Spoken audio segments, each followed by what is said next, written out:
সত্যি আমার পরিচয়টা একটু দিই। ছোটবেলা থেকে বড় হয়েছি নাটক গান এইসব জগতে, এবং বিয়ের পর সাংসারিক জীবন, ছোট বাচ্চা সবকিছুই চলছিল, তার সাথে আমার গান নাটক সবটাই চলছিল।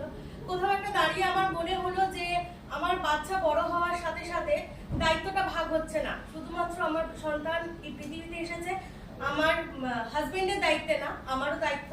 তো দায়িত্বটাকে ভাগ করতে হবে। তো সেখানে দাঁড়িয়ে আমি কি এমন করবো যেখানে দাঁড়িয়ে আমার শখটাকেও আমি বজায় রাখতে পারবো। তো এরকম প্ল্যাটফর্ম খুঁজছিলাম। ইনভেস্টমেন্ট কোনো বিজনেস করে করতে পারবো না, প্রচুর টাইম দিয়ে চাকরি করতে পারবো না।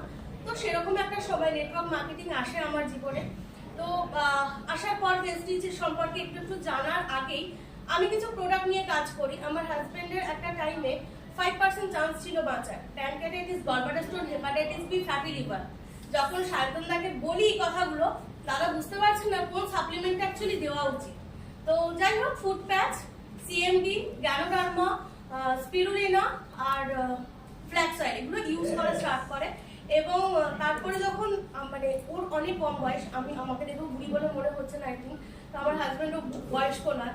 তো এত কম বয়সে একটা মানুষের আস্তে আস্তে আমি দেখছি সে কালো হয়ে যাচ্ছে, ঝিমিয়ে পড়ছে, তার ফিল্ড ওয়ার্ক, সেরকম একটা জায়গা থেকে যখন একটা মানুষ চেঞ্জ হওয়া শুরু করলো, আমি আবার আশার আলো দেখতে পেলাম যে এই মানুষটা আরো ভালো থাকতে পারবে এই কোম্পানির হাত ধরে। এবং তখন ঠিক করলাম আমি এই কোম্পানিতেই কাজ করব। আমার হাজবেন্ডের মতো এরকম প্রচুর সমস্যা নিয়ে অনেক মানুষ ভুগছে, তাদের কাছে পৌঁছাবো। প্রথম একটা আমার হলো। দ্বিতীয়ত হলো ভালো ভালো প্রোডাক্ট যেমন আমি ইউজ করছি তেমন আরো মানুষের কাছে পৌঁছাবো। স্কিন কেয়ার, আমার হেয়ার কেয়ার সবকিছু নিয়ে পৌঁছাবো এবং মানুষকে কাজের একটা জায়গা করে দেবো, যে জায়গাটা কিন্তু সবাই করতে পারে না। এই তিনটের জন্য আজকে আমি প্রেস্টিজে এসেছি। শিখছি, প্রচুর শেখা বাকি, তার সাথে কাজ করছি। এবং যারা আমাকে বলেছিল যে হবে না ছেড়ে দে, তারা আজকে আমার পাশে আসছে। তারা আমাকে স্কিনের কিছু হলে জিজ্ঞাসা করছে, হেলথের কিছু হলে জিজ্ঞাসা করছে। আগামী দিনে এই মানুষগুলোই আমার নেটওয়ার্কে আসবে, এটা নিজেকে নিজে দেওয়া কথা। Thank you.